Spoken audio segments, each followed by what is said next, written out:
কোন মহিলা যদি বেপরদার কারণে জাহান্নামে যায়, শুধু ও যাবে না, ওর সাথে কেউ না কেউ রিলেটেড থাকবে পুরুষ। কুড বি ফাদার, বাপ হইতে পারে, বড় ভাই হইতে পারে, তারপর হচ্ছে স্বামী হতে পারে।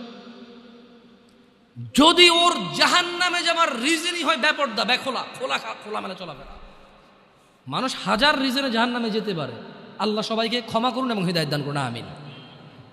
হাজারটা রিজন আছে জাহান্নামে যাওয়ার, কিন্তু যদি কোনো মহিলা, এমন মহিলা যার বড় ভাই আছে, যার বাপ আছে, যার স্বামী আছে, আর ওদের থাকা অবস্থায় তার এমন একটা অন্যায়ের কারণে তার জাহান্নাম হয়েছে, যে অন্যায়টা হচ্ছে তার কি, খোলামেলা চলাফেরা, তার জানাবা বিচারের চলাফেরা, তার বেপরদা অশ্লীল চলাফেরা, তাহলে ওই মহিলা একা জাহান্নামে যাবে না, সঙ্গে কাউকে নিয়ে যাবে। এবার যে লোকটা সংশ্লিষ্ট সময়ে দায়িত্ববান ছিল সে যাবে সঙ্গে। এটা খুব সিম্পল লজিক, কিন্তু কান টানলে কি আসে? কান টানলে কি আসে? ওই মহিলা যদি সংশ্লিষ্ট রিজনে যদি জাহান্নামে যায়, সংশ্লিষ্ট সময়ে যে দায়িত্ববান পুরুষ তার অভিভাবকত্বের মতো ছিল, যার উচিত ছিল তার জন্য সামর্থ্য অনুযায়ী জামা কাপড় কিনা সুন্দর দেখে, সামর্থ্য অনুযায়ী খাওয়ার দাওয়ার ব্যবস্থা করা, তার আর অর্থনৈতিক অবস্থার উপরে ডিপেন্ড করে, সামর্থ্য অনুযায়ী ওর কমফোর্ট জোনে রাখা, ওকে সামর্থ্য অনুযায়ী যতটুকু আছে উজাড় করে দেওয়া ওর পিছনে, ওই সংশ্লিষ্ট ব্যক্তিটার জন্য দায়ী থাকবে। যদিও ভিন্ন কারণ, এখন টাকা পয়সাই হয়েছে, বিষয়ের জন্য খেয়াল রাখে না, গাড়ি টাড়ি কিনে দিছে, ছোটো ছোটো জামা কাপড় কিনে দিছে, এগুলো পরে ঘরে, এটা ভিন্ন কথা। তবে আমি ছিলাম যারা কর্মজীবী, যারা নিম্ন কর্মজীবী, তাদের কথা বলছি। যে কোনো অপরাধকে, যুবকদের এখন একটা প্রবলেম হচ্ছে যেটা বুড়োদের মধ্যে ছিল না। বুড়োদের একটা সমস্যা কি, মানে এমনভাবে কথা কয় না, বুড়ো বলবো না, বয়স্কদের, সরি আমার ভাষার কারণে কথা কিন্তু মিনিং চেঞ্জ হয়ে যায়, বুঝছেন?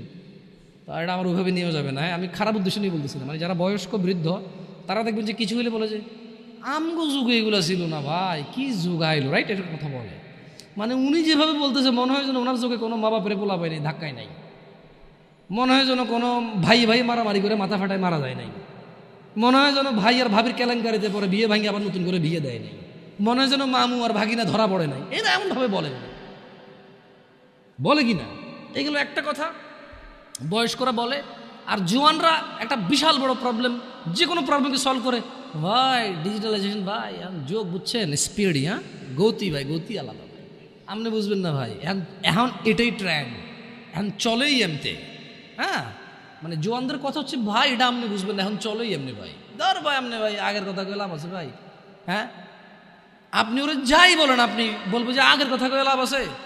আর বয়স্ক লোকে যে অপরাধী দেখে এমন একটা ভাব করে আমার আগে ছিল না, ছিল, বাট প্রচার কম হয়েছে, প্রচার কম হয়েছে। আচ্ছা, অবশ্য যে কোনো অপরাধ প্রচার হয়ে গেলে অপরাধ বড় অপরাধ, এটাই বাস্তব কথা। দেখেন, আউযু বিল্লাহি মিনাশ শাইতানির রাজিম, যে কোনো অপরাধকে আধুনিকতার কথা বলে সে মানে করা যাবে না, ইগনোর করা যাবে না। কেন? বালিল ইনসানু আলা নাফসিহি বাসীরা, আল্লাহ সুবহানাহু ওয়া তাআলা বলছে যে বরং মানুষ নানা অজুহাতের অবতারণা করে। কেমন?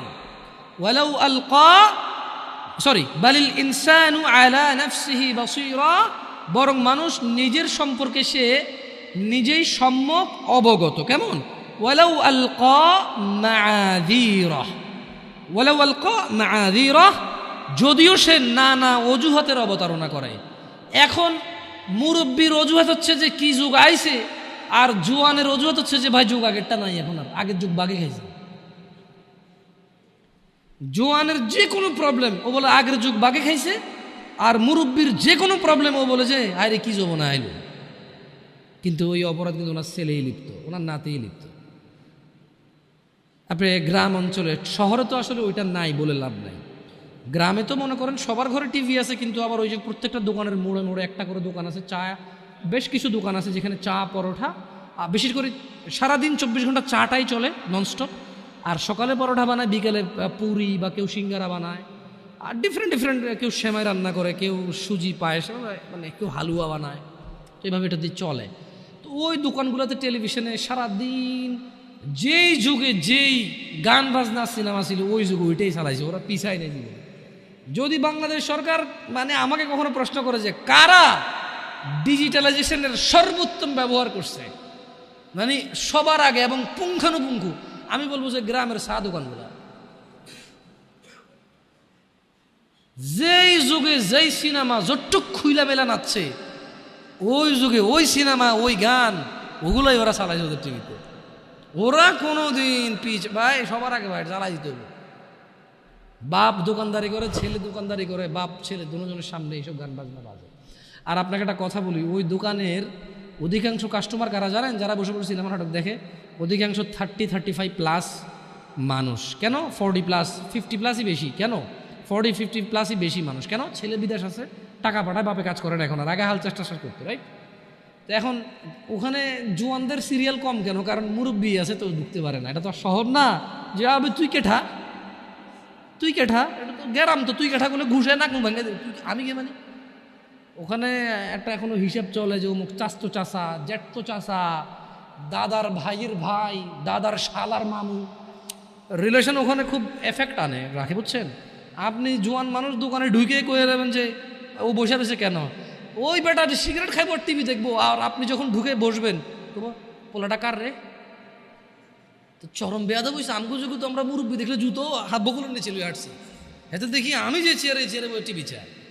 জিনিস কিন্তু একটাই, দুজনে চাইতেছে, কিন্তু ও ছোট তো চাইলে সমস্যা, বড়রা চাইলে সমস্যা নাই। এটা কিরকম?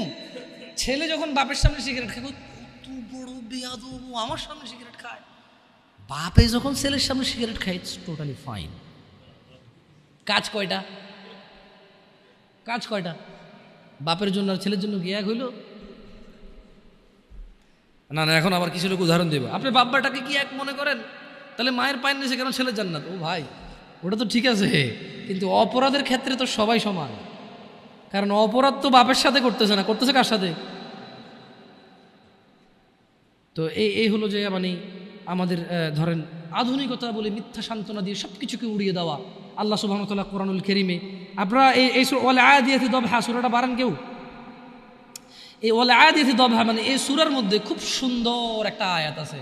আমি প্রায় যখন মাগরিবের নামাজে এই সূরাটা পড়ি, আমার মানে সুবহানাল্লাহ, নিজেকে নিজে দাওয়াত দেওয়া হয়, নিজের ব্যাপারে নিজের উদাসীনতাগুলো ধরা পড়ে। কেন? ওখানে আল্লাহ তাআলা বলছে যে আউযু বিল্লাহি মিনাশ শাইতানির রাজীম, ইন্নাল ইনসানা লিরাব্বিহি লাকানুদ, নিশ্চয়ই মানুষ তার রবের প্রতি বড়ই অকৃতজ্ঞ। আল্লাহ স্বীকৃতি দিচ্ছে, আল্লাহ স্টেটমেন্ট দিচ্ছে, আল্লাহ ঘোষণা দিচ্ছে, আল্লাহ জানিয়ে দিচ্ছে মানুষকে মানুষের স্বভাব চরিত্র। ইন্নাল ইনসান, নিশ্চয়ই মানুষ, লিরব্বিহি, তার রবের প্রতি, লাকানুদ, বড়ই অকৃতজ্ঞ, ওয়া ইন্নাহু আলা যালিকা লাশাহীদ, এবং সে যে অকৃতজ্ঞতার রবের প্রতি, এই কর্মে সে নিজেই সাক্ষী। তো অকৃতজ্ঞ অনেকগুলো কারণের মধ্যে ছোট্ট একটা কারণ হিসেবে আল্লাহ বলছে যে ওয়া ইন্নাহু, সে তার রবের প্রতি তো খুব অকৃতজ্ঞ এবং এর জন্য সে নিজেই তার সাক্ষী। সে অকৃতজ্ঞ তো করে ওয়া ইন্নাহু, আর সে ওয়া ইন্নাহু লিহুব্বিল খায়রি লাশাদীদ, আর ধন সম্পদের প্রতি অবশ্যই সে খুব আসক্ত। আফালা ইয়ালাম, সে কি জানে না? ইযা বু'সিরা মা ফিল কুবুর, যখন কবরে যা কিছু আছে সেগুলোকে উত্থিত করা হবে, উত্থান করা হবে, উপস্থিত করা হবে। ইন্নাল ইনসানা লিরাব্বিহি লাকানুদ, নিশ্চয়ই মানুষ তার রবের প্রতি অকৃতজ্ঞ, মহিলা এবং পুরুষ উভয়কে এখানে বলছে। ওয়া ইন্নাহু আলা যালিকা লাশাহীদ, আর নিশ্চয়ই এই কাজে সে নিজেই সাক্ষী। ওয়া ইন্নাহু লিহুব্বিল খায়রি লাশাদীদ, ধন সম্পদ জমিয়ে রাখতে সে খুবই আসক্ত। সে কি জানে না? আফালা ইয়ালাম, সে কি জানে না? ইযা বু'সিরা মা ফিল কুবুর, যখন কবরের ভিতরে যা আছে তা উত্থিত করা হবে। এটা কি সে জানেন? আমরা কি জানি না আমরা মরবো? বাট আমরা তো তখন জানি না। যখন আমরা ধন সম্পদে খুব আসক্ত হয়ে যাই, যখন আমরা ছেলে সন্তানে খুব আসক্ত হয়ে যাই, তখন তো আমরা এটা মাথায় রাখি না। হারাম হালাল, আল্লাহ এবং মানুষের, আমার কাজ আর আল্লাহর কাজ, তখন তো আমরা ইম্পর্টেন্সটা দিতে পারি না। সত্য থেকে বিমুখ হওয়া অন্যতম একটি কারণ যুবকদেরকে বেখেয়ালি করে রেখেছে। আল্লাহ তাআলা কোরআনুল কারীমে বলছেন, ওয়ামান আযলামু মিম্মান দুক্খিরা বিআয়াতি রাব্বিহ, আর তার চেয়ে অধিক জালেম কে হতে পারে? আর তার চেয়ে অধিক জালেম কে হতে পারে? বিআয়াতি রাব্বিহ, যাকে তার রবের আয়াত সমূহ সম্পর্কে স্মরণ করিয়ে দেওয়া হয়েছে, فأعرض عنها ونسي ما قدمت يداه, অতঃপর সে তা থেকে মুখ ফিরিয়ে নিয়েছে, বিমুখ হয়েছে এবং সে ভুলে গিয়েছে ইন্না জাআলনা আলা কুলুবিহিম আকিন্নাহ আন ইয়াফকাহুহু ওয়া ফি আযানিহিম ওয়াকরাহ ওয়া ইন তাদউহুম ইলাল হুদা ফালান ইয়াহতাদু ইযান আবাদা। আর তার চেয়ে অধিক জালেম কে হতে পারে যাকে তার রবের আয়াত সমূহ সম্পর্কে স্মরণ করিয়ে দেওয়া হয়েছে, অতঃপর সে তা থেকে মুখ ফিরিয়ে নিয়েছে এবং সে ভুলে গিয়েছে, তার দু হাত পেশ করেছে। নিশ্চয়ই আমরা, আল্লাহ বলছেন, তাদের অন্তরের উপর আবরণ দিয়েছি যেন তারা কোরআন বুঝতে না পারে, এবং তাদের কোনো বধিরতাও, তাদের কানে বধিরতাও এঁটে দিয়েছি। আর আপনি ও মুহাম্মদ সাল্লাল্লাহু আলাইহি সাল্লাম তাদেরকে সৎ পথে ডাকলেও তারা কখনো সৎ পথে আসবে না। তার মানে যখন মানুষ জুলুম করে, জুলমের সর্বোচ্চ পর্যায়ে চলে যায়, তখন তার জন্য দুর্ভাগ্য, আল্লাহ তার হৃদয়কে আবরণ দিয়ে ঢেকে দেয়। খবরদার যুবক ভাইরা আমার, জানা ব্যভিচার, গান বাজনা, নেশা, এটাই তো তোমাদের মূল প্রবলেম এখন। আই ডোন্ট নো, আমি জানি না তোমাকে কিভাবে এটাকে রিমুভ করব। ওয়াল্লাহি আমি কোনো মন্ত্র জানি না, আমি কোনো তন্ত্র জানি না। এই পৃথিবীতে কে এমন মন্ত্র জানে, তন্ত্র জানে, তাও আমি জানি না। আমার কাছে এমন কোনো ঔষধ নেই যেটা জাড়িবুটি বা আধুনিক মেডিকেল সায়েন্সের উন্নতিতে তারা এমন কিছু আবিষ্কার করেছে যে বড়ি বা ট্যাবলেট তোমাকে আমি দিব বা সিরাপ দিব তোমাকে আমি, তুমি খাবা, জানা, নেশা, এগুলো থেকে তুমি মুক্ত হবা। আমার জানা নাই। তোমাকে একটাই জিনিস, বোন আমার, তোমার বয়স মাত্র 12, কেন তুমি কারো বিছানায় চলে যাচ্ছ? ওয়াই? তুমি দেখো না তোমার বড় বোন প্রেম করেছে, 3টা বিয়ে, কারো সাথে হয়নি? শিক্ষা নাও ওখান থেকে। বোন আমার, তুমি দেখো না, তুমি দেখো না তোমার বোনের কি প্রবলেম, তার স্বামীটা আরেক মহিলার সাথে সময় কাটায়, তাকে সময় দেয় না। তুমি যে আরেকজন পুরুষের সাথে সময় দিচ্ছ, ওরও তো স্ত্রী আছে। তোমার বোনের ফ্যামিলির প্রবলেম তো তুমি যার সাথে সময় দাও তারও ফ্যামিলির প্রবলেম। যুবক ভাই আমার, তোমার বোনকে নিয়ে আর পারছো না, তুমি, তোমার মন চায় তোমার দুলাভাইকে মারতে, বাইন্দা পিটাইতে। কেন? সে তোমার বোনকে কষ্ট দেয়, পরকিয়া করে তোমার বোনের উপর সন্দেহ করে, জুলুম করে। তুমিও তো কারো দুলাভাই, তুমিও তো আরেক মহিলার সাথে সময় কাটাও, তোমার বউকে সময় দাও না, জুলুম করো। তোমার শালারও তো মন চায়, তোমার সম্বন্ধী শ্বশুরও তো মন চায় জামাই বা দুলাভাইয়ের পিটাই ধরে কতক্ষণ। কেন এভাবে বিচার করো না যুবক? বোন আমার, তোমার বয়স মাত্র 14, মাত্র। আহা, তুমি এই বয়সে সিগারেট খাওয়া শুরু করে দিছ, আফসোস বোন আমার। আর তুমি তোমার এই নাজুক, মহামূল্যবান, ইজ্জতদার তোমার শরীরকে আল্লাহ কত মূল্যায়ন করছে। তুমি জাহান্নামে গেলে তোমার বাপ জাহান্নামে যাবে, ভাবা যায়? মানে তুমি তোমার বাপের কান, তুমি তোমার ভাইয়ের কান, তুমি তোমার স্বামীর কান, ওরা হলো মাথা। আচ্ছা, তুমি হলো মাথা, ওরা হলো কান। তুমি হলো মাথা, ওরা হলো কান।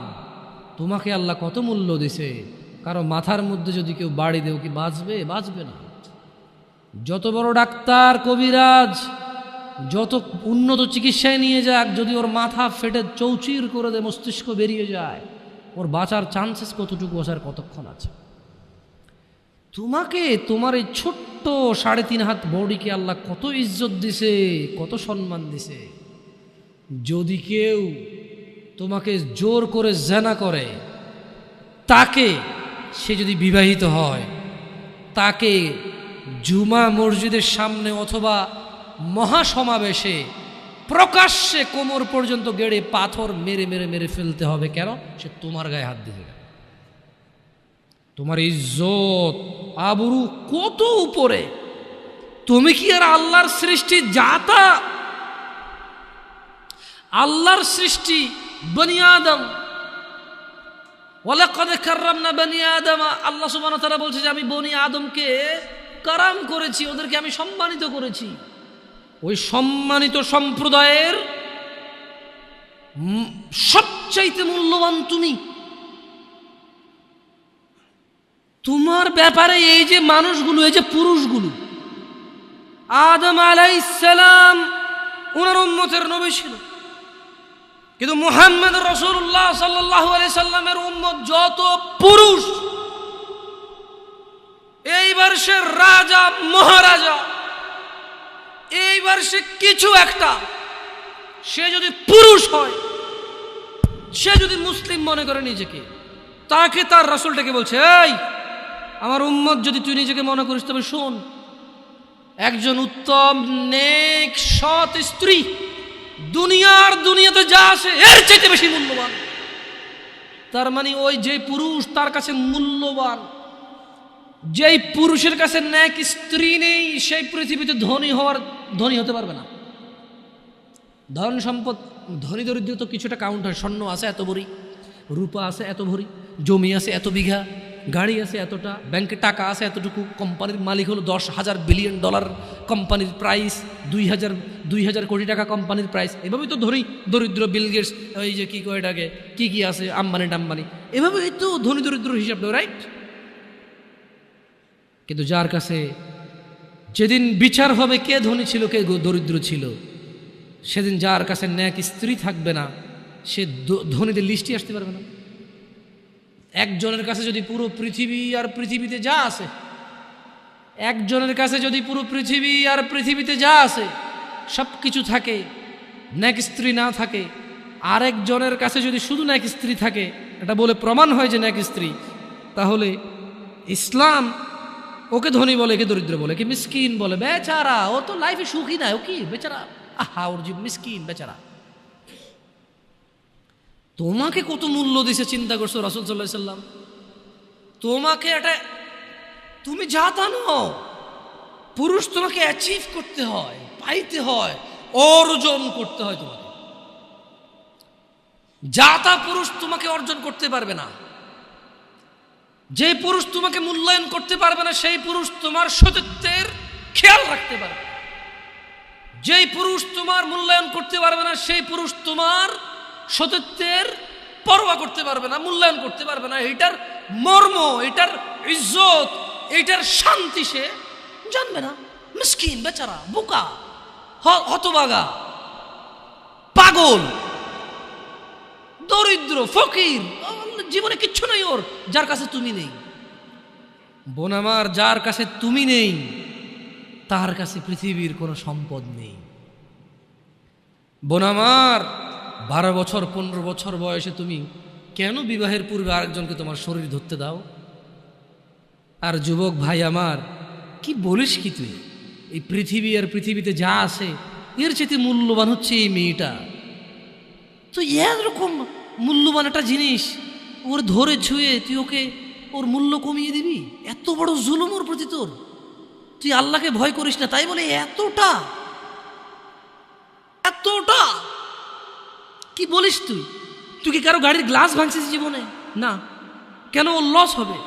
তুই কি কোনোদিন কোনো মানুষকে ঘুষি দিছিস? না, কারণ তাহলে ও বেচারা কষ্ট পাবে। তুই কি জীবনে কারো পেটে ছুরি ঢুকাই দিছিস? না, ও মরে যাবে, তাহলে ওর ফ্যামিলি ক্ষতিগ্রস্ত, লসে পড়ে যাবে। তুই কি কারো টাকা মারছিস কোনোদিন? না, তাহলে ওর ফ্যামিলি টাকার কারণে কষ্ট পাবে। তাহলে তুই কেন তুই এত ছোট ছোট বিষয়গুলো খেয়াল রাখিস যে আরেকজনের লস হবে? তাহলে তুই এই মেয়েটার জীবনটাকে তুই কি করলি? তুই পুরো পৃথিবী আর পৃথিবীতে যা আছে সব কিছু বিক্রি করলে যে সম্পদ হবে, সব কিছু অর্জন করলে যে অর্জন হবে, এর চাইতে মূল্যবান তুই ওকে সতীত্ব থেকে বের করে নিয়ে আসলি। তুই তোর সামান্য ডিজায়ার ফুলফিল করার জন্য, যেটা আল্লাহ তোর জন্য বৈধ করেছে, কবুল বললে তোর বাপের দোষ, আল্লাহর তো দোষ না, তোর বাপের দোষ, সমাজের তো দোষ না। তোর বাপ তোকে বিয়ে করে না ভাই আমার, তোর বাপ মনে করে তুই ছোট, 18 বছর বয়স তোর বাপ মনে করে তোর বাপ 16 বছর বয়সে হস্তমৈথুন করছে, তোর 22 বছর, তুই এখনো ছোট, নুনু খাস, দুধু খাস। তোর বাপের অজ্ঞতা, ইসলামের দোষ দিবি কেন তুই এটাকে? তোর বাপ 13 বছর বয়সে চাস্তবন জাটতবন নিয়ে পালাই গেছে, এরপরে সবাই মিলে ধরে আনছে। এরপরে তোর বাপের তোর দাদারা বলছে কলিযুগ শেষ হয়ে গেছে। 20 বছর আগের কথা বলতেছি আর কি। তোর বাপ 14 বছর বয়সে লুকায় লুকায় খেরের সিন ওই কি। আরে ভাই আপনি শহরের ভাই, শহরের বয়স করতে গেছে, হ্যাঁ? আর সব মানুষ শহরে গেলাম আমি দেখছি তো। ঢাকা শহর খালি হয়ে যায় কেন তাহলে ঈদে? আমারে বলেন না যে আমরা না ঢাকা শহরে থাকি, কিছু বুঝি না। হ্যাঁ, এবার বলবেন না আমাকে, আমি বাংলা পড়ি না, একটু একটু পড়ি, এবার বলার দরকার নেই আমাকে। না, আমরা জানি আপনার সব মানুষই গ্রামের, কারণ ঢাকা শহর ঈদ হলে সব খালি হয়ে যায়, কই যায় এরা? হ্যাঁ, তো তোর বাপ ওই যে এখন কেউ বলে না যে সুপারি বাগান চেনেন না, ওই যে খেরের চিন, এগুলো বোঝেন না বললেন না আমার যে জামশেদ ভাই যে কন্টেক্সটে কথা বলে বুঝে আসে না। হ্যাঁ, একটু শিখেলে তো ও বলার দরকার নেই, কেমন? আমি জানি আপনি বুঝেন না, বুঝের ভান করার দরকার নেই। আচ্ছা, তো তোর বাপে 14 বছর বয়সে এই বাঁশবাগান আশবাগানে যায় জেনায় লিপ্ত ছিল, তোর বয়স 25, কয় এখনো ছেলেটা বড় হয়নি। দোষ ইসলামের এখানে? তোর বাপের, তোর জান্নাতের প্রতি পরোয়া নেই, তোর টাকার প্রতি পরোয়া আছে। তোর বাপ তোর জান্নাত সেভ করতে চায় না, তোকে নাকি ভালোবাসে। তোর বাপ তোর ইজ্জতের পরোয়া করে না, তোকে নাকি ভালোবাসে। তুই নাকি ভালো মানুষ, পৃথিবী আর পৃথিবীর সবচেয়ে সম্পদশালী জিনিসটাকে শুধু একটা এই মুখে মুখে চুমু দিয়ে একটা ওই যে এভাবে ছবি তুলেছি, হ্যাঁ এভাবে এভাবে, হ্যাঁ, এরপরে ফোল্ডার বানায়, ফোল্ডার লক করে রাখছে যাতে কেউ না জানে। এরপরে ওই মেয়ের বিয়ে ঠিক গেলে ধমক দেয়, ছবি পাঠাবো একটা একটা করে। সামান্য ডিজায়ার যেটা তোর হালাল ভাবে আল্লাহ দিয়েছে তোকে, একটু সবর কর, একটু সবর কর। তুই ক্লাস 5-এ পড়তেছিস, 6-এর জন্য ওয়েট করতেছিস না? তুই ক্লাস 8-এ পড়িস ভাই আমার, ছোট পিচ্ছি সোনামণি ভাই আমার, তোকে আমি আমার মাথায় রাখি। তুই বলছিস রাগ করিস না, তুই বললে আমি না অত তো সিনেমা নাটক দেখি না, তোরাই কস, তুই বললে আপন, তাই তোরা আপন করে বলতেছি। আবার কইস না হুজুরের ব্যবহার খারাপ, উনি তুই করে কেন বল, উনি এভাবে কেন কথা বলেন, নিজেকে কি মনে করে? না, তোরাই ডায়লগ দিস, আসলে তুই বললে আপন মনে হয়। আমি এই জন্য ভাই তোরা আমার কইছিস তুই বললে আপন, আমি তুই কই? আমি তো সৌদি আরব বড় হয়েছি, আমি তো দেশে বড় হই নাই। আমি আসার পরে সব ডায়লগ দেখছি, আসলে আপন জনকে তুই বলে, হ্যাঁ তুই বললে আপন মনে হয়। আমি তোরা আপন মনে করি, কারণ ইন্নামাল মুমিনুনা ইখওয়া। 1450 বছর আগে আল্লাহ আমার কাছে তুই আমার ভাই, কত আপন তুই চিন্তা কর। তোরা তুই কমু না কারে কমু রে ভাই আমার? তুই আমার আচরণে যাইস না। হ্যাঁ, তুই আমার কত পুরনো ভাই তুই জানিস? আমার মায়ের পেটের ভাইটা আমি যেদিন জন্ম হয়েছি বুঝতে পারছি, সেদিন আমাকে আমার বাপ মা আমার পরিবেশ বলছে আমার মায়ের পেটের ভাই। কিন্তু অ্যাজ এ মুসলিম তুই আমার ভাই, 1450 বছর আগে এটা ঘোষণা হয়ে গেছে পৃথিবীতে। তোকে যদি আমি তুই না বলি, আদর করে না বলি, আপন না মনে করি, কাকে মনে করবো রে? তুই তো আমার তুই তো আমার আপন। এমন করিস না ভাই আমার, তোর বয়স সবে 14 বছর। একটু অপেক্ষা কর, একটু অপেক্ষা কর। তোর বাপ বিয়ে করেছে, তুই পৃথিবীতে আসছিস, তুই এমনি এমনি আসিস না। তুইও বিয়ে করবি, তুইও পৃথিবীর সমস্ত সুখ পাবি ইনশাআল্লাহ। তোর ছেলে সন্তানও এমনি এমনি আসবে না, তুইও আল্লাহর দেওয়া নিয়ামত উপভোগ করবি এবং আল্লাহর প্রশংসা করবি। অপেক্ষা কর ভাই আমার, অপেক্ষা কর। খবরদার বেখেয়ালি হওয়া যাবে না, বেখেয়ালি হওয়া যাবে না। আর নিজের সামান্য ডিজায়ারকে ফুলফিল করার জন্য পৃথিবীর সবচেয়ে দামি সম্পদটাকে সবচাইতে সস্তা নিকৃষ্ট করে দেওয়া যাবে না। কেমন? বিয়ের পূর্বে কোনো মেয়ের গায়ে হাত দিবি না ভাই আমার, খবরদার। বিয়ের পূর্বে কোনো মেয়ের সাথে কথা বলবি না, খবরদার। তোর যোগ্যতা নেই ওর সাথে কথা বলার। তুই কে রে? বামন হয়ে চাঁদের দিকে হাত বাড়াবি না। আমার বোনরা চাঁদ, ওয়াল্লাহি যেদিন ইসলামী শাসন আসবে, যেদিন ইমাম মেহেদী আসবে, যেদিন ঈসা আলাইহিস সালাম আবার আসবে, ওনার বন্ধের উপর যারা হাত দেবে উনি হাত কেটে ফেলবে। তুই বামন হয়ে চাঁদের দিকে হাত বাড়াইস না। আমার বোনরা চাঁদ, ইসলাম মেয়েদেরকে চাঁদ বলেছে আর তোকে বামন বলেছে বেটা। তুই বেটা ছেঁড়া খাতায় শুয়ে লাখ টাকার স্বপ্ন দেখিস, বিয়ের আগে মেয়ের গায়ে হাত দিস? তোর সাহস কত? তোর সাহস কত? তুই জানিস না মুহাম্মদ সাল্লাল্লাহু আলাইহি সাল্লাম বলছে নেক স্ত্রী দুনিয়াতে যা আছে ওর চেয়ে বেশি উত্তম। তুই কি করে ওর গায়ে হাত দিস বিয়ের আগে? তোর সেই যোগ্যতা আছে বল? তোকে আল্লাহ জাহান্নামে ফেলবে, তোকে আল্লাহ জ্বলন্ত আগুনে নিক্ষিপ্ত করবে, তোর শরীর পচবে, তোর শরীরের গন্ধে জাহান্নামীরা থাকতে পারবে না, তোকে আল্লাহ এত নিকৃষ্ট শাস্তি দেবে। কেন? কারণ তুই এত বড় জঘন্য কাজে লিপ্ত হয়েছিস। আমারে বুঝাস না মেয়েরা খারাপ, মেয়েরা খারাপ। আমি তো এত খারাপ দেখি না, তুই কোথায় তো খারাপ দেখিস? আমি তো দেখি তুই তুই বেটা টেনে পড়িস মাত্র, তোকে আমি ছোট করে দেখছি না বেটা। তুমি বের হও, ছবি পাঠাও, ছবি পাঠাও, নাহলে হাত কেটে ফেলবো আমি। দেখো আমি বিষের বোতল নিয়ে আসি, ছবি পাঠাও। তুই বেটা আমার বোনটাকে বেটা ফুসলেছিস বেটা ফাজিল। মেয়েরা খারাপ, মেয়েদের খারাপের কারণে দুনিয়া শেষ। তুই কে রে? তুই কি? তুই কি? মেয়েরা খারাপ? শোন, আমাদের গ্রামে প্রবাদ আছে, ধর্মীয় কথা না এটা। এখন যেটা বলছি এটা প্রবাদ, এটা ধর্মীয় কথা না। কোনো মেয়ের যদি একবার হাঁটুর উপরে কাপড় ওঠে আর নামে না বেটা। তুই উঠাইছিস হাঁটুর উপরে কাপড়, ও উঠায়নি। হাঁটু পর্যন্ত তুই উঠাইছিস, আর এখন সে নামাচ্ছে না। তুই মনে করিস তুই বেঁচে গেছিস না? তুই মনে করিস তোর জিনাই জেনা না?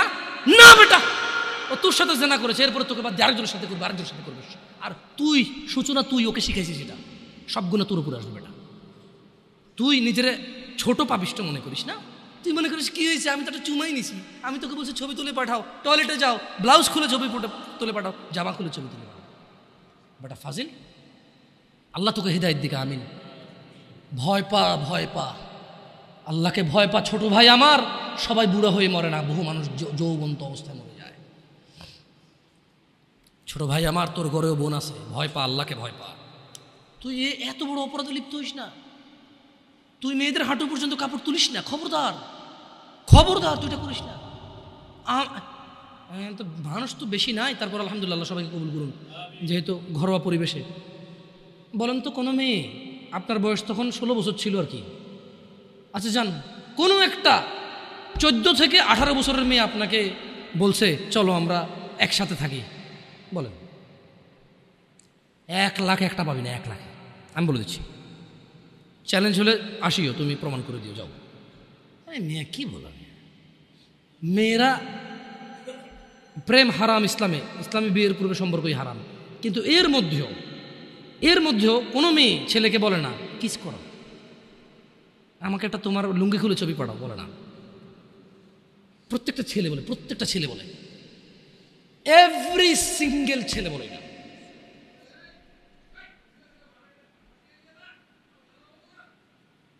কি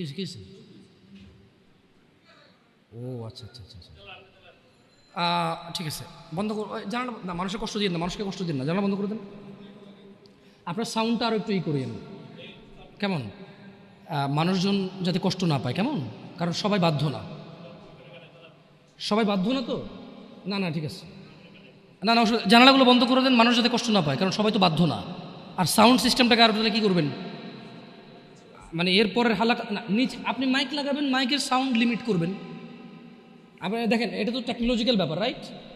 আমি আপনাদেরকে অনুরোধ করবো, এরপরে আরও অনেকেই আসবে, রাইট? প্রতি মাসেই হয়তো আসে। আপনাদের যেখানে যেখানে যারা যারা বসে, সংশ্লিষ্ট ওই এরিয়াতে যাতে সাউন্ডটা সীমাবদ্ধ থাকে। নিচতলায় তো আর এখানকার সাউন্ড যাবে না, নিচতলায় আলাদা একটা সাউন্ড ওই যে লাগাই দেন, মাইক্রোফোন লাগাই দেন, মানে স্পিকার, সরি, নিচতলায় কি আর একটা, আর মাটিতে বাড়ি দিলে কে চেতে ওঠে, ওটা তো হয়। যাই হোক, তো তোমরা এই অন্যায়টা করবা না। আর যদি তোমাদের মনে হয় যে না, তোমাদেরকে কোনো 16 বছরের 17 বছরের যুবতী মেয়ে বলছে যে মানে আজে বাজে অফার করছে, আমাকে বলিও। আমার ফেসবুক আইডি তো জানাই আছে না, আমাকে বলে ভাই ভাই ভাই এক আজব ঘটনা ঘটে গেছে ভাই, 16 বছরের মেয়ে আমাকে বলতেছে আজে বাজে কথা। না, মনে রাখবা, তোমরা যারা মেয়েদেরকে এত বিচ্ছিরিভাবে ফেসবুকে কমেন্টস করো না, খারাপকে খারাপ বলবো এটা আমি জানি, খারাপকে খারাপ বলতে হয়, কিন্তু তুমি মনে রাখবা তোমার মতো আমার মতো কোনো ছেলে দায়ী এটাতে। কারণ আমার মনে হয় না কেউ প্রুভ করতে পারবে যে কোনো বিবাহ হয় নাই এমন মহিলা ছেলেদেরকে আজে বাজে প্রস্তাব দিবে, আমার মনে হয় না। হ্যাঁ, বিবাহের পূর্বে দিতে পারে কারা, যাদেরকে 12 বছর 13 বছর থাকা অবস্থায় তাদেরকে তাদের বয়ফ্রেন্ডরা আজে বাজে পথে নিয়ে চলে গেছে, সেটা ডিফারেন্ট ইস্যু হতে পারে। বাট নর্মালি যে কোনো ছেলে যে কোনো মেয়ের সাথে পরিচয় হলেই কিন্তু আজে বাজে প্রস্তাব দেওয়া শুরু করে। আল্লাহ আমাদেরকে বোঝার তৌফিক দান করুন। আর যুবক ভাইরা আমার, মনের দাসত্ব করা যাবে না। আল্লাহ সুবহানাহু ওয়া তাআলা কুরআনুল কারীমে বলছেন, ওয়ামা উবাররিউ নাফসি, সূরা মানে ইউসুফ আলাইহিসসালামের এই ঘটনাটা আমাদের জন্য খুবই প্রয়োজনীয়। কেন? এখানে আল্লাহ সুবহানাহু ওয়া তাআলা সূরা ইউসুফের মধ্যে ইউসুফ আলাইহিস সালামের একটা তথ্য তুলে দিয়েছেন আমাদেরকে। কি? ওয়ামা উবাররিউ নাফসি। ইউসুফ আলাইহিস সালাম বললেন, আর আমি নিজেকে নির্দোষ মনে করি না। ইউসুফ আলাইহিস সালাম কি বললেন? কি বলছে? ওয়ামা উবাররিউ নাফসি, আর আমি নিজেকে নির্দোষ মনে করি না। ইন্নান নাফসা লাআম্মারাতুন বিসসুই ইল্লা মা রাহিমা রাব্বি ইন্না রাব্বি গফুরুর রহিম। তিনি বলছেন যে আমি ইউসুফ আলাইহিস সালাম নিজেকে নির্দোষ মনে করি না। কেননা নিশ্চয় মানুষের নফস খারাপ কাজের নির্দেশ দিয়েই থাকে। তিনি কেন নিজেকে নির্দোষ মনে করে না? তিনি বলছে কারণ মানুষের যে নফস, যে সেলফ আছে, এটা খারাপ কাজের নির্দেশ দিতেই থাকে। কিন্তু সে নয় ইল্লা মা রাহিমা রাব্বি, কিন্তু সে নয় যাকে আমার রব দয়া করেন। তার মানে এই পৃথিবীতে ইউসুফ আলাইহিস সালাম বলতে চাচ্ছেন যে আমি নিজেকে নির্দোষ মনে করি না, তবে ওই লোকটা যাকে আমার রব দয়া করছে, নিশ্চয়ই আমার রব অতীব ক্ষমাশীল। তার মানে যদি আমরা আমাদের হৃদয়কে যদি আমরা চাই যে আমাদের হৃদয় আমাদেরকে জানার দিকে না ডাকুক, নেশার দিকে না ডাকুক, ব্যভিচারের দিকে না ডাকুক, জুলুম অত্যাচার সুদ ঘুষের দিকে না ডাকুক, যদি এটা আমি চাই, তাহলে আমি আমার রবের দয়া প্রত্যাশী হতে হবে এবং নিজেকে এমন কর্মব্যস্ততায় রাখতে হবে যেই কর্মফলে রব আমার উপর সন্তুষ্ট হয়ে আমাকে দয়া করবে এবং সেই দয়ার বদৌলতে আমার হৃদয় বা আমার নফস আমাকে খারাপ কাজের আদেশ দিতেই থাকবে না। আল্লাহ তাআলা কোরআনুল কারীমে আরো বলছেন, ওয়ানাফসিন ওয়ামা সাওয়াহা, শপথ নফসের এবং যিনি তা সুবিন্যস্ত করেছেন তার, ফাআলহামাহা ফুজুরাহা ওয়া তাকওয়াহা, তারপর তাকে তার সৎ কাজের এবং তার অসৎ কাজের জ্ঞান দান করেছেন। একটা জিনিস খেয়াল করে দেখেন, আল্লাহ সুবহানাহু ওয়া তাআলা কি বলছেন? ওয়ানাফসিন ওয়ামা সাওয়াহা। আল্লাহ কসম করতেছে যে শপথ নফসের, মানে যে আমাদের সেলফ আছে, সেলফ ভিতরে যে আমাদের সেলফটা আছে, নফস আছে, বাংলা কি করে এটাকে? না, নফসের বাংলা হচ্ছে কি? আত্মা না, আত্মা না মনে হয়। খের, নফস তো বুঝছেন আপনারা, কঠিন বাংলাটা জানতে হবে কারো থেকে ভালো, যারা ভালো বাংলা গ্রামার বোঝে। তো আল্লাহ তাআলা বলছেন যে শপথ নফসের। তার নফস হচ্ছে কি? যে জিনিসটা আমার মানে ব্যক্তি সত্তা আর কি, এটা খুব অপরাধ প্রবণ হয় আর কি ব্যক্তিগতভাবেই। তো তিনি বলছেন যে ফাআলহামাহা ফুজুরাহা ওয়া তাকওয়াহা, শপথ ওই নফসের যেই নফসকে আল্লাহ তাআলা সৎ কাজ এবং অসৎ কাজের জ্ঞান দিয়েছেন। তার মানে আমরা বলতে পারবো না যে আমরা যে অসৎ কাজ করি আমরা নির্দোষ, কারণ আল্লাহ তো এটা আমাদেরকে কি দিছে? জ্ঞান দিছে, কোনটা ভালো কোনটা খারাপ। কদ আফলাহা মান যাক্কাহা, সুতরাং সেই সফল কাম হয়েছে যে নিজেকে পবিত্র করেছে। ওয়া কদ খাবা মান দাসসাহা, আর সেই ব্যর্থ হয়েছে যে নিজেকে কুলুষিত করেছে। আল্লাহর সফলতা মানে হচ্ছে যে জান্নাতে গেছে তাকে আল্লাহ সফল বলেছে, যে জাহান্নামে যাবে তাকে আল্লাহ ব্যর্থ বলে। কেমন? এখানে সফলতা মানে পরীক্ষায় পাশ না, অধিক উপার্জনের অধিকারী হওয়া, অনেক বেশি রিজিক থাকা, 2-3টা বিয়ে করে ফেলা, গাড়ি বাড়ি থাকা, ভোটে দাঁড়িয়ে পাশ হয়ে যাওয়া, অথবা এলাকার মসজিদের সভাপতি হয়ে যাওয়াকে সফলতা বলে না। আল্লাহ সুবহানাহু ওয়া তাআলা যখন কোনো সফল কাম কাউকে বলে, আল্লাহ এটা মিন করে এবং এটাই মূল উদ্দেশ্য যে সফল মানে হচ্ছে জান্নাতি। সফল মানে কি? যে লোক জান্নাতে যায় নাই সে সফল হয় নাই, যে লোক জাহান্নামে গেছে সে সফল হয় নাই, সে ক্ষতিগ্রস্ত হয়ে গেছে। কেমন? এইটা আমাদেরকে খেয়াল রাখতে হবে আমার ভাইয়েরা। আমাদের নফসের প্রতি আমাদের দুর্বলতা থাকবে, এটা ন্যাচারাল বিষয়। তবে যে হৃদয়কে আল্লাহ ভালো এবং মন্দের জ্ঞান দিয়েছে, এটা দিয়ে যদি আমরা আল্লাহর রহমতের কামনা করি, তাহলে আমাদের এই কুপ্রবৃত্তি থেকে আমাদের রেহাই পাওয়ার কি আছে? সুযোগ আছে। জুয়া একটা সময় ছিল কি মনে হয় এভাবে কার্ড দিয়ে এভাবে যারা খেলতো তাদেরকে জুয়া বলতো ভেবে, মেবি ওইটাই একমাত্র জুয়া বলে মানুষ জানতো, যেখানে মানুষ হয়তো নিঃস্ব হয়ে যেত কেউ কেউ। ইভেন কেউ এরকম আছে যে বউ পর্যন্ত দিয়ে দিচ্ছে বাজিতে, যে এরপরে হারলে কি।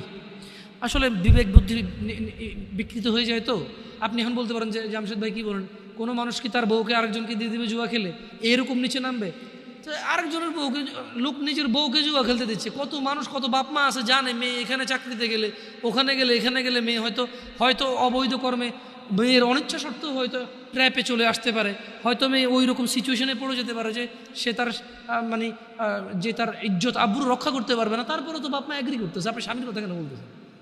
সে জুয়া খেলে দিয়েছে এই জন্য না। বাপ অনেক ক্ষেত্রে অনেক বাপ মা মনে করে যে চোখে উন্নতি করতে হলে অনেক কিছু করা লাগে, এটা বলে। আবার হয়তো বাপ মা তো মনে এরকম আসে না, হয়তো নিজের ছেলে সন্তান তো পিওর মনে করে সবসময়, কেমন মানে ছোটোবেলা থেকে একদম ছোটো থেকে পালে না, ইনোসেন্ট থাকে তো। আর আসলে বাপ মা তো ছেলে সন্তানের খারাপ যে জানাবে বিচারের বিষয়টা তো আসলে বুঝে আসে না, স্বাভাবিক। এটাই তো আল্লাহর দয়া যে বাবা মা ভাই বোন সম্পর্কটা তো পবিত্র রেখেছে আল্লাহ সুবহানাল্লাহ।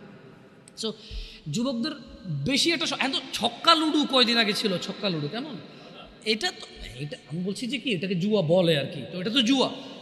কিন্তু প্রবলেম হচ্ছে এখন ইউটিউবে ওয়াজ দেখতে গেলেও জুয়ার অ্যাড আসে।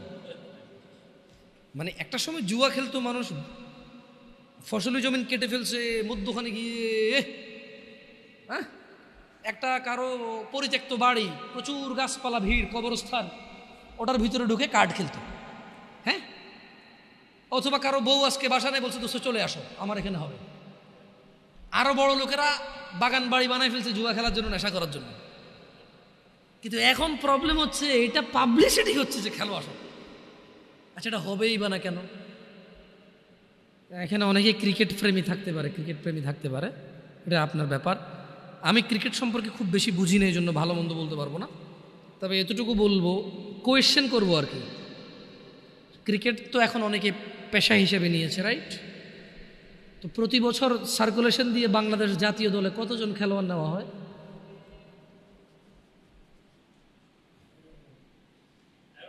100 মনে হয় না, 100 খেলোয়াড় তো নিয়োগ হয় না। 16 কোটি মানুষ কিন্তু উদ্বুদ্ধ হয়ে খেলাতে। অমুকে গাড়ি করে ফেলছে ক্রিকেট খেলে, তমুকে বাড়ি করে ফেলছে ক্রিকেট খেলে, অমুককে সারা দেশে চিনে গেছে, অমুক সেলিব্রিটি হয়ে গেছে, রাইট? তো একটা দেশের যারা আসলে যারা দেশের অর্থনীতি নিয়ে কাজ করে, আমি জানি না ওনারা কী চিন্তা করে আল্লাহু আলাম, হয়তো তাদের চিন্তা আরও বেটার, হয়তো আমার অল্প জ্ঞানে বুঝে আসে না আর কি, তাই আমি ওনাদের দোষ ধরবো না। তবে আমার অবুঝ মনে প্রশ্ন জাগে, 50 জন মানুষ নিয়োগ হয় না একটা চাকরিতে, পুরো বছরে 365 দিনে 50 জন মানুষ চাকরি করার সুযোগ নাই, কিন্তু পুরো রাষ্ট্রের মানুষ এটাতে পরিশ্রম করে, শেখে। আর তুমি বলবো যে ভাই খেলাধুলা এটা আসলে মনকে তৃপ্তি দেয়, এটা যদি শুধুই এক্সারসাইজ আর টাইম পাস হইতো তাহলে এত সিরিয়াসলি কেন পোলাপানি স্কুল কামাই করে এটা খেলে? যদি এটা শুধুই টাইম পাস আর এনজয় হইতো তাহলে আরও এই যে বাজিটা যেগুলো কেন হবে? আর নতুন করে তো এগুলোও দেখি হাতের মধ্যে রবার নেয়, দুই বন্ধু মুখের মধ্যে বাঁশি ঢুকাই দেয়, এইভাবে রবার টান দিয়ে আমার বাঁশি বাজলে হেরে গেছে, দেখছো? ওইটাও খেলা, কিন্তু তো খেলা তো বহু। আমরা ক্রিকেট খেলাকে যখন আমরা অত প্রমোট করি না, বা ক্রিকেট না যত খেলা যেটা 10-12 জনে খেলে এদের এক্সারসাইজ হয়, বাকিরা শুধু ঘন্টার পর ঘন্টা ওয়েস্ট হচ্ছে টাইম। আমি ক্রিকেট বলবো না এবার, কারণ আমার দরকার নেই নাম নেওয়ার। আসলে খেলা অনেক রকম হইতে পারে। মানে আমরা যখন এই জিনিসগুলোকে, আমি বলবো যে যখন মানে এটাকে যখন আমরা প্রমোট করি না, অনেকে ভুল বোঝে যে আমরা সেকেলে মানুষ বুঝি না, ওরা একটু টাইম পাস করে না। এটা শুধু টাইম পাস হলে এরকম বলতাম না। আমাদের আপত্তি লাগে কোন জায়গাগুলোতে, যখন 11 জন বা 20 জন 22 জনে খেলে, 11 কোটি 20 কোটি মানুষ পুরো পৃথিবীতে যখন ইন্টারন্যাশনাল ভাবে হয়, তখন বিলিয়ন্স মানুষ যখন বসে বসে এটা 1 ঘন্টা দেখলে 1 বিলিয়ন ঘন্টা, 24 ঘন্টায় একদিন অফিসিয়াল ডিউটি মানুষের 8 ঘন্টা, তাহলে কত লক্ষ কোটি শ্রমবাজার নষ্ট হয়েছে। 8 জন মানুষ যদি 1 ঘন্টা দেখে, একজন মানুষ একদিন কাজ করলে যা উপার্জন করে রাষ্ট্র সমৃদ্ধ হতো, নষ্ট হয়েছে। এখন বলবো তাহলে কি লাইফে কি কোনো এনজয় থাকবে না? না, খেলা বহু আছে যেটা শরীরের এক্সারসাইজ হয়, এবং যারা খেলে তারা নিজের খেলা নিয়েই, বাই ব্যাটিং আমার, বাই বোলিং আমার, এরকম লাগে যায় না, ওটার একটা খেলা। বাকিরা তো কিছুই কোনো অ্যাক্টিভিটি নেই ওদের, ওর খেলা হইলো কেমনি? এটা খেলা দেখাও খেলা নাকি? আল্লাহ আমাদেরকে বুঝে তৌফিক দান করুন। দেখুন, জুয়া মানে আপনি যে আগামী 2030-35 সালের মধ্যে যাদের বয়স 25-30 হতে পারে, আল্লাহু আলাম, কঠিন হয়ে যাবে জুয়া যে হারাম এটা বুঝানো। 1 নাম্বার কঠিন হবে এটা। 2, কোন রকম যদি বুঝাইতেন কোরআনের আয়াত দিয়ে যে জুয়া হারাম, তাহলে ও যে ব্যাটিং করতেছে, বেট করতেছে, বাজি ধরতেছে, ওইটা যে জুয়া, এটা আপনি বুঝাতে পারেন। আপনি কি আজকের যুগে কাউকে বুঝাইতে পারেন ব্যাংকের চাকরি সুদ হারাম? বলেন না। আপনি কোন ভাই, কে আপনি ভাই? আসেন আমার সামনে আসেন, যে আপনি মহান, আপনি বুঝাই দিয়েছেন একজন কাউকে যে এটা হারাম আর সে ছেড়ে দিছে। হাতে গোনা ইল্লা মাশাআল্লাহ। আজকের দিনে সুদী ব্যাংকে উপার্জনকে যেমনটা হারাম প্রমাণ করা সো টাফ হয়ে গেছে। 2030-35 সাল যেভাবে চলতেছে, যদি এভাবে চলে, যেভাবে ইউটিউবে অ্যাডভার্টাইজ আসতেছে, তো মনিটাইজেশন করে যে অ্যাড দিচ্ছে গভর্নমেন্ট, মানে যারা অ্যাডে টাকা কামাচ্ছে, ওই বেটা অ্যাড ওখান থেকে টাকা পাওয়ার জন্য বা অ্যাড দেওয়ার জন্য তার নাম, ঠিকানা, আইডি, বিজনেস ট্রেড লাইসেন্স এগুলো না দিলে তো অ্যাড দেওয়ার অথরিটি পায় না সে ফেসবুকে বা ইউটিউবে। আপনি মনে করেন যে আপনি একটা কোম্পানি চালান, এটা আপনি অ্যাড দিবেন ফেসবুক, ইউটিউবে, তো যাদের থেকে আপনি ডলার নিয়ে অ্যাড দিবেন তাদেরকে আপনার নাম, আইডি কার্ড, আপনার ঠিকানা, আপনার ট্রেড লাইসেন্স, ট্রেডমার্ক, আপনার গভর্নমেন্টের অমুক অনুমতি, গভর্নমেন্ট থেকে তমুক অনুমতি, এসব আছে কি না সব জমা দিবেন, তারপরে সে আপনাকে অ্যাকাউন্ট দিবে, অ্যাকাউন্ট থেকে আপনি অ্যাড চালাবেন। তো এই যে জুয়ার যে বেটিংয়ের অ্যাডগুলো হয়, হ্যাঁ, টেকনোলজি যেহেতু অনেক উন্নত, গভর্নমেন্ট এক এক দেশের এক এক রকম পাওয়ার রাখে, দেখা যাচ্ছে অনেকে বিদেশ থেকে এগুলো ছাড়ে। হ্যাঁ, তখন তো আর আসলে বাংলাদেশ সরকারেরও কিছু করার থাকে না। আমি বলতেছি না যে কি করার, আমি বলতেছি যে কত আসলে হারাম পথের যে কত পথ আছে। আসলে আমি বুঝি দিদি বোনরা ওরা বুঝবে কিনা যেগুলো আমি বুঝতেছি না, আউট অফ কনটেক্সট কিনা, বাট এটা কিন্তু রিলেভেন্ট কথা, যে যদি গভর্নমেন্ট এই জুয়ার অ্যাড নিয়ে কাজ না করে, যদি বাবা মা এই জুয়ার বেটিং এর অ্যাড মানে বাজি ধরার অ্যাডগুলো যদি বন্ধ না করে, তাহলে 30-35 সালে আজকের দিনে আপনি যেমন বুঝাইতে পারেন না যে ব্যাংকে উপার্জন করলে সুদী উপার্জন হলে এটা হারাম, আপনি যেমন বুঝাইতে পারেন না আগামী 35 সালে আরো বেশি লাগতে পারে, আগেও হয়ে যেতে পারে, আমি তো আর গণক না যে কয়ে ধরবো, এটা আন্দাজ করে বলা আর কি, এটা তো একদম অ্যাকুরেসি নাই এটা। কেমন যদি এটা হয় তাহলে জুয়া হারাম মাইনে নেবে সবাই, কিন্তু বাজি ধরা যে জুয়া কেউ মানবে না। ওয়াল্লাহি আমার ভয় হয় প্রত্যেক মুসলিম সুদ হারাম মেনে নেয়, সুদী ব্যাংকে কাজ করলে যে সুদ হয় কেউ মানে না। আজকে যদি এগুলোকে না থামানো হয়, আমরা যদি আমাদের ছেলে সন্তানকে না বুঝাই, ভাই বোনদেরকে না বুঝাই, তাহলে জুয়া খেলা হারাম আমরা বুঝাইতে পারবো, কিন্তু বাজি ধরা যে জুয়া এটা আমরা বুঝাইতে অক্ষম হয়ে যাব। আল্লাহ আমাদেরকে বোঝার তৌফিক দান করুন। আল্লাহ তাআলা কোরআন কারীমে বলছে, ইয়া আইয়ুহাল্লাযীনা আমানু, হে তোমরা যারা ঈমান এনেছো, ইন্নামাল খামরু ওয়াল মাইসির ওয়াল আনসাব ওয়াল আজলাম রিজসুম মিন আমালিশ শাইতান ফাজতানিবুহু লাআল্লাকুম তুফলিহুন। হে মুমিনগণ, তার মানে এখানে স্পেশালি যারা দাবি করে যে আমি মুসলমান তাকে বলা হচ্ছে, তুমি কি মুসলমান? তাহলে শুনে নাও, এই কাজগুলো তুমি করতে পারবা না। কোন কাজগুলো করতে পারবা না? তুমি যদি মুসলমান হইতে হয়, এগুলো হচ্ছে কি, ইন্নামাল খামরু ওয়াল মাইসির ওয়াল আনসাব ওয়াল আজলাম রিজসুম মিন আমালিশ শাইতান, নিশ্চয়ই নেশা জাতীয় দ্রব্য, এবার এটা হতে পারে ইয়াবা, ফেন্সিডিল, হিরোইন, গাঁজা, সিগারেট, যেটা নেশা হয়। কেমন আমি তো আর সব কিছুর নাম জানি না, ডিফারেন্ট নামই আসতে পারে, লিকুইড হতে পারে, পাউডার হতে পারে, ভাত দিয়ে খায় হতে পারে, পানিতে গুলা খায় হতে পারে, চাবায় খায়, চুষে খায়, যেমনি খায় হইতে পারে, অথবা কেউ গ্রান নিচ্ছে। কেমন যেভাবেই খায়, যেটা নেশা, যেটা কি নেশা। আল্লাহ বলছে যে তুমি মুসলিম, তবে তুমি শুনে নাও, নিশ্চয়ই নেশা, জুয়া মানে এই যে বাজি ধরাটা, হ্যাঁ, পূর্তি পূজার বেধি ও ভাগ্য নির্ণয়, মানে গণকের কাছে যারা যায়, কেমন এই ভাগ্য নির্ণয় করার স্বর কেবল ঘৃণার বস্তু, শয়তানের কাজ। জুয়া খেললো যে শয়তানি করলো সে, মদ খেলো যে শয়তানি করলো সে, গণকের কাছে গেল যে শয়তানি করলো সে, এগুলো শয়তানের কাজ। আল্লাহ তাআলা বলছে যে তুমি যদি মুসলমান হও, ফাজতানিবু কাজেই তুমি এটা থেকে কি করো, নিজেকে বিরত রাখো। কেমন? কাজে তোমরা সেগুলো বর্জন করো, লাআল্লাকুম তুফলিহুন, যাতে করে তোমরা সফল হও। তার মানে যদি কেউ জান্নাতে যেতে চায়, সে জুয়া খেলতে পারবে না, নেশা করতে পারবে না, গণকের কাছে যেতে পারবে না। আরও হাজার নিষেধ আছে, এগুলো খুব ভ্যালুয়েবল নিষেধাজ্ঞা, যেগুলো আপনাকে জান্নাত থেকে বিমুখ করে দেবে। জেনা ব্যভিচার যদি সলভ হয়ে যায়, আমি বরঞ্চ বয়স্কদের চাইতে যুবকদের অপরাধ কম দেখি।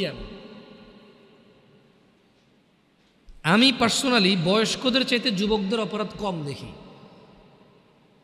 কিন্তু এই বয়স্ক অপরাধীগুলাই যুবক অবস্থায় ভালো ছিল।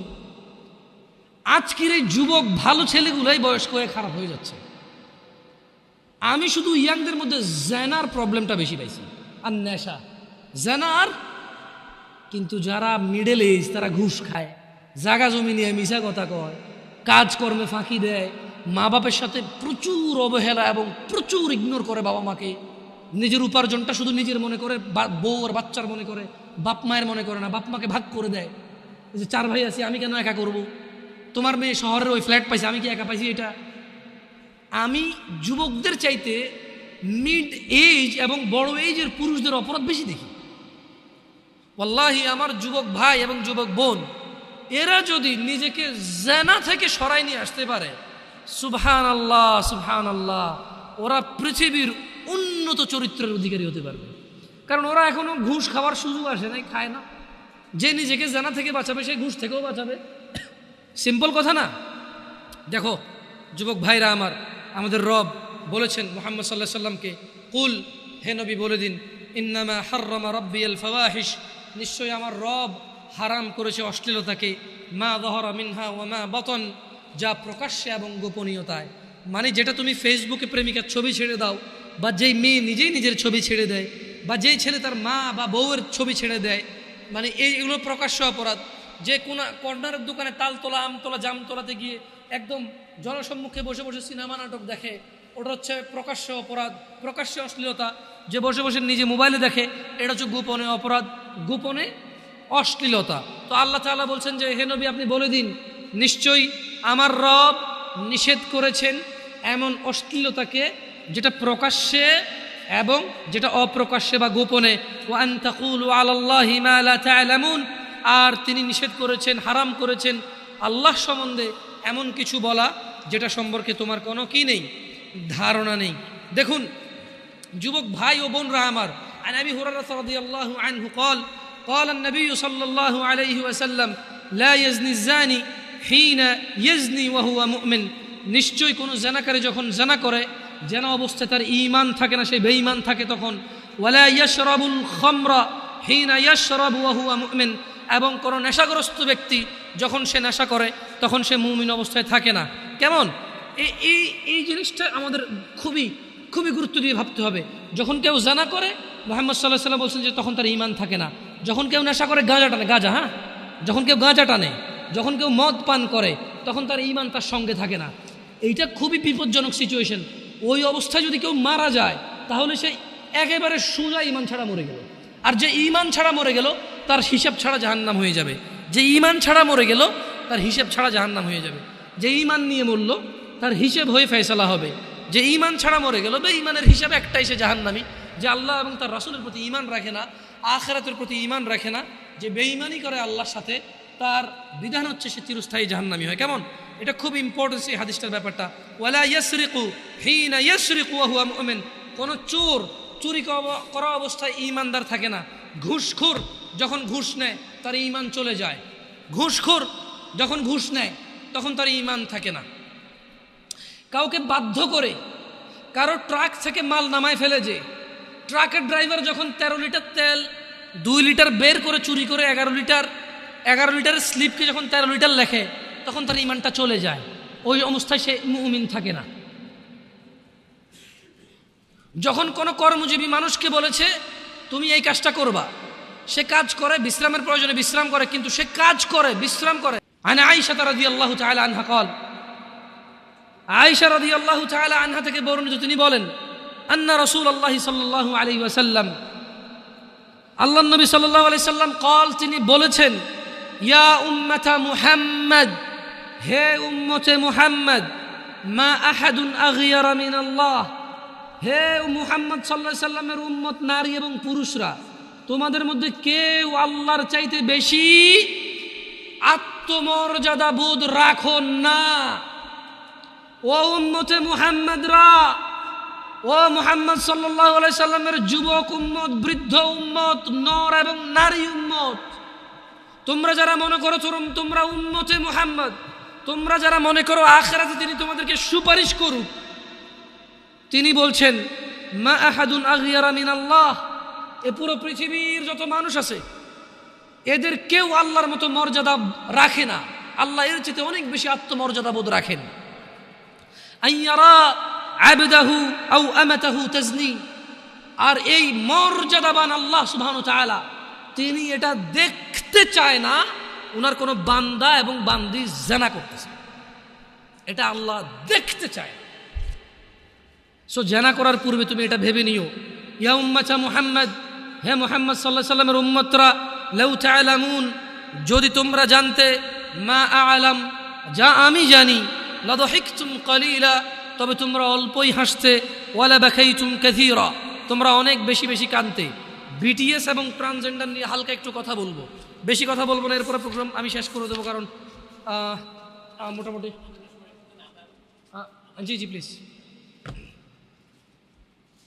আজান দিবেন না, মসজিদে আজান হয়ে গেছে, দিতে হবে তারপরে এখানে একামত দিয়ে নামাজ পড়ে ফেললে মনে হয়ে যায়, মানে যখন আজান চতুর্পাশে হয়ে যায়। আচ্ছা, তো আসলে বিটিএস এবং ট্রান্সজেন্ডার খুব ইস্যু, বিটিএসটা নিয়ে অনেকেই জানে না, আর আমরাও এত বেশি এটা নিয়ে মাথা ঘামাইছি, কিন্তু এতটা ঘামানো মনে করি না যে প্রবলেম হবে, কারণ এটা বাংলাদেশিরা কখনোই অ্যাকসেপ্ট করবে না। কেমন, কারণ এটা ছেলে মেয়ের মতো সাইজে আছে। জাযাকাল্লাহ খাইরান সালাম। একটা ছেলে কাপড় পরছে বা লিপস্টিক দিছে, এইটা একটা বিকৃত মন মানসিকতার কাজ। কেমন, মানে সে হলো পুরুষ, সে মেয়ে সাজতে চায়, এটা এক ধরনের মন মানসিকতা। কিন্তু ট্রান্সজেন্ডার যেটাকে বলতেছে, এটা ফার ডেঞ্জারাস। মানে একটা ছেলে লিপস্টিক দিছে, আপনি পানি ধুইছেন, চলে গেছে, রাইট, তাহলে তার কাম ব্যাক করার সুযোগটা খুব সহজ। একটা ছেলে এখানে খোপা বাঁধছে, এভাবে টান দিয়ে বেনিটা বাইর করছে, খোপাটা খুলে গেছে, চুলটা কেটে ফেলছে, কাম ব্যাক হওয়া সহজ। একটা ছেলে শাড়ি পরছে, শাড়িটা খুলে পাঞ্জাবি জামা পরলো, কাম ব্যাক হওয়া সহজ। কিন্তু ট্রান্সজেন্ডার যেটা, এটা সো হার্ড, যে পথভ্রষ্ট হয়ে এটাতে রূপান্তরিত হবে তার নিজের জন্যই ফিরে আসাটা কঠিন হয়ে দাঁড়াবে। কিভাবে, সে অপারেশন করে তার পুল্লিঙ্গ ফেলে দিবে বা কিছু একটা করবে, আল্লাহ ভালো জানে ডাক্তার কি অপারেশন করে, সে স্ত্রীলিঙ্গ বানিয়ে ফেলবে। মানে তার পুল্লিঙ্গকে সে স্ত্রীলিঙ্গ অপারেশন করে বানাবে। তার এই যে এখানে ব্রেস্ট আছে আমার, সে এখানে আলাদা গোস্ত দিয়ে, যেভাবে মহিলাদের ব্রেস্ট, এরকম ব্রেস্ট সে অপারেশন করে ব্রেস্ট লাগাবে। কি বলে, মানে এখনো বলতেছি কিন্তু বুঝতেছি না ঘটনা, মানে আমি বলতেছি, আমি নিজেও কল্পনা করতে পারতেছি না যে কেমনে সম্ভব। বাট এটা ইউরোপে কিছু টকশো দেখলে বোঝা যায়। বাংলাদেশেও কিছুদিন আগে একটা কলেজে এরকম চান্স পেতে চাইছিল একজন, তার মানে যারা নিউজ বা সংবাদকর্মী আছে ওনারা খুব হাইলাইট করতেছে, ওনারা ফিলিস্তিনের পক্ষও বলে, আবার এগুলোর পক্ষও বলে, বুঝছেন ওনাদের অবস্থা। যাই হোক, তো মানে একটা কথা মনে রাখিও ভাইরা আমার, তোমরা বা তোমাদের ছোট ভাই বা তোমাদের ছেলে সন্তানের যুগ বড়ই কঠিন যুগ আসতেছে। তোমরা তোমাদের পরিবারে ঘোষণা দিয়ে দাও রবের পক্ষ থেকে, রব বলছে লাআনাহুল্লাহ, আল্লাহর লানত করেন, আল্লাহ অভিশাপ করেছেন কাকে, ওয়াকালা লাআত্তাখিযান্না মিন ইবাদিকা নাসীবাম মাফরুদা, আল্লাহ তাকে লানত করেন। এবং শয়তান বলে, শয়তান কি বলে, আমি অবশ্যই আপনার বান্দাদেরকে এক নির্দিষ্ট অংশকে আমার অনুসারী করে নেব। তো কিভাবে অনুসরণ করবে, আল্লাহ শয়তানকে লানত করেছে। এভাবে হাঁটাহাঁটি করিয়েন না, কেমন ক্লোজ করে দিতে হবে না, খুব সিম্পল, যখন বের হবে একটা কার্টন ধরে রাখবেন, সব একটা একটা নিয়ে বের হয়ে যাবে। এগুলো নিয়ে হই হুল্লোর, কদিন পরে জিলাপিও দিবেন আপনার মনে হচ্ছে আমার। কি ভাই, ঢাকা শহরে এরা থাকে, কেউ বিস্কিট খাওয়ার জন্য এখানে আসছে না, দিচ্ছেন, আল্লাহ কবুল করুক, ভালো কাজ ভালো কাজ। কিন্তু ঢাকায় মানে এই বনশ্রী এলাকায় যে লোক থাকে তার ভাড়া মিনিমাম 20,000 টাকা, আমি খেয়াল করে দেখছি, এখানে এর নিচে ভাড়া নাই। তো আপনার বিস্কিট খায় কটুকু ওর উপকার হয়ে যাবে, আর লাভ হয়ে যাবে, মানে দরিদ্রতা কমে যাবে। আউযুবিল্লাহি মিনাশ শাইতানির রাজিম। আল্লাহ তৌফিক দান করুক, যারা দিছে আল্লাহ কবুল করুক, আর যারা খাইছেন দোয়া করিয়েন। না, খাওয়া যাবে, এটা তো মানে এটা ভালো প্রচলন। আউযুবিল্লাহি মিনাশ শাইতানির রাজিম। লাআনাল্লাহ, আল্লাহ শয়তানকে লানত করেছেন। আর শয়তান আল্লাহকে বলতেছে যে নিশ্চয়ই আমি আপনার বান্দাদের একটা অংশকে আমার অনুসারী করে নেব। কিভাবে? ওয়ালা উদিল্লান্নাহুম ওয়ালা উমান্নিয়ান্নাহুম ওয়ালা আমুরান্নাহুম ফালইউবাত্তিকুন্না আযানাল আনআম ওয়ালা আমুরান্নাহুম ফালইয়ুগাইয়িরুন্না খালকাল্লাহ ومن يتخذ الشيطان وليا من دون الله فقد خسر خسرانا مبينا। যুবক ভাই ও বোনরা আমার, আমি শেষ করব আমার কথা, মনোযোগ দিয়ে শোনো। হতাশার বড়ই হতাশা সামনে নেমে আসতেছে। শয়তানকে আল্লাহ লানত করেছে। শয়তান বলছে যে আমি অনুসারী করব আপনার কিছু বান্দাকে আমার। কিভাবে? আমি তাদের পথ ভ্রষ্ট করব, অবশ্যই তাদের হৃদয়ে আমি মিথ্যা ভাষণা সৃষ্টি করব। আমি তাদের হৃদয়ে মিথ্যা বাসনা সৃষ্টি করব এবং আমি তাদেরকে নির্দেশ দেব। শয়তান বলছে আমি আপনার বান্দাদেরকে নির্দেশ দেব কি? ফলে তারা পশুর কান ছিদ্র করবে। আমি ওদেরকে ফুসলাবো, ছিদ্র করে যে কান ফোড়াই দেয় পশুর, তারা আমাকে অনুসরণ করে পশুর কান ছিদ্র করবে। আর আমি অবশ্যই তাদেরকে নির্দেশ দেব, ফলে তারা আল্লাহর সৃষ্টি আমাকে দিয়েছেন, ফলে তারা আল্লাহর সৃষ্টি বিকৃত করবে। আর আল্লাহর পরিবর্তে কেউ শয়তানকে অভিভাবক রূপে গ্রহণ করলে সে স্পষ্ট ক্ষতিগ্রস্ত হয়। দেখেন, শয়তান মানুষকে পথভ্রষ্ট করবে, রাইট? আল্লাহর কাছে শয়তান একটা ওয়াদা, মানে শয়তান আল্লাহকে বলছে যে আল্লাহ আমি তো আপনার একটা বান্দার একটা অংশকে আমি নিয়ে নেব। তো কিভাবে? বলে যে আমি ওদের অন্তরে এমন বাসনা দিব, আমি বলবো পশুর কান ছেড়ে দেবে। আমি বলবো তুই তোর পুরুষ, তোর এখানে স্তন লাগা, ও লাগাবে। আমি বলবো যে তোর পুল্লিঙ্গ কাটা তুই স্ত্রীলিঙ্গ করে ফেলবে।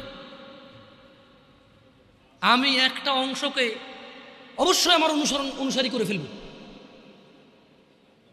আমি বলবো পুল্লিঙ্গ, তোর লিঙ্গ কেটে তুই মহিলা হয়ে যাবে। আমি বলবো তুই পুরুষ না, তুই তোর স্তন বড় করে ফেল, হরমোন ডাক্তার সায়েন্স বের হবে। আমি ওদেরকে হেল্প করবো বলতে যে এই পুরুষের শরীরের ভিতরে কিছু হরমোন চেঞ্জ নিয়ে আসো, ওর হরমোন চেঞ্জের কারণে ওর মহিলাদের মতো স্তন হবে, ওরকম লিঙ্গ পরিবর্তন হবে, ওর আকার আকৃতি আচার ব্যবহার বিহেভিয়ার চেঞ্জ হবে ওর। আমি বলবো করতেও করবে। আল্লাহ ওকে বলে দিছে। শয়তান যখন বলল যে আমি কিছু লোককে আমার অনুসারী করব, এদের পুরুষকে মহিলা বানাই দেবো, মহিলাকে পুরুষ বানানোর জন্য আমি প্ররোচনা দিব, আর এরা পুরোপুরি পুরুষ হতে পারবে না, কারণ এই বাচ্চা জন্ম দেওয়ার ক্ষমতা রাখবে না। এই পুরুষ লিঙ্গকে বিকৃত করে মহিলা সাজবে, কিন্তু প্রেগনেন্সি নিতে পারবে না। ভবিষ্যতে হইতে পারে, এত বড় গলা আল্লাহু আলাম, ওয়াল্লাহু আলাম। ওই যে টেস্ট টিউব না কি কয়, অবিবাহিত মহিলার পেটে বাচ্চা আসতেছে, লা হাওলা ওয়ালা কুওয়াতা ইল্লা বিল্লাহ, টেস্ট টিউবের মাধ্যমে। ওয়াল্লাহু আলাম।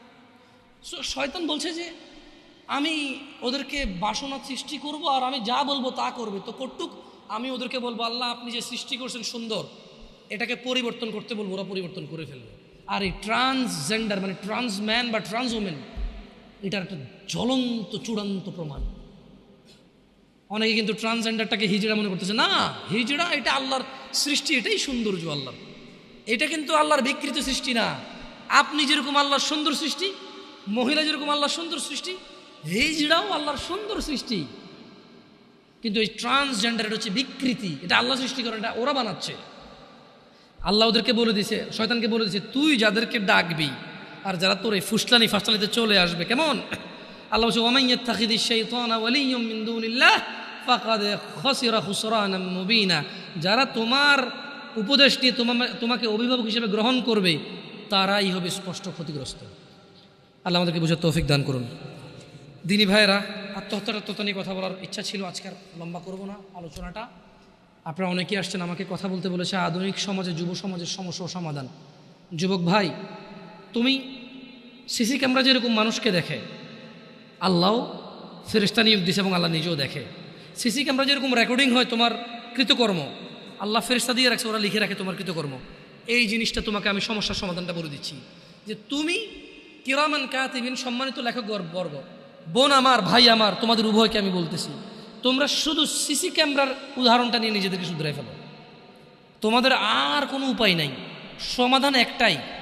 সিসি ক্যামেরা যেমন তুমি সামনে অ্যাক্টিভিটি করবা, ও তোমার দেখবে, রেকর্ড করবে এবং রেকর্ড রেখে দেবে, যখন খুশি কেউ দেখতে পারবে আর তোমার বিচার করতে পারবে। যদি তুমি কাউকে খুন করো, যদি তুমি চুরি করো, তোমার বিচার হবে অনুযায়ী। আল্লাহ সুবহানাহু ওয়া তাআলা দেখে এবং তিনি লেখকবর্গ রেখে দিয়েছে, ওরা রেকর্ড করে। আল্লাহ তাআলা দেখে এবং লেখকবর্গ রেকর্ড করে, আল্লাহ এটা হিসাব দেখবে, যখন খুশি বিচার করবে। সো এইটাকে মাথায় রেখে তোমরা অপরাধ থেকে ফিরে আসো। আকুলু কওলি হাদা ওয়াস্তাগফিরুল্লাহ লি ওয়া লিসাইরিল মুমিনিন ফাস্তাগফিরু ইন্নাহুল গফুরুর রহিম। সুবহানাকাল্লাহুম্মা ওয়া বিহামদিকা আশহাদু আল্লা ইলাহা ইল্লা আনতা আস্তাগফিরুকা ওয়া আতুবু ইলাইক। আসসালামু আলাইকুম ওয়া রাহমাতুল্লাহ।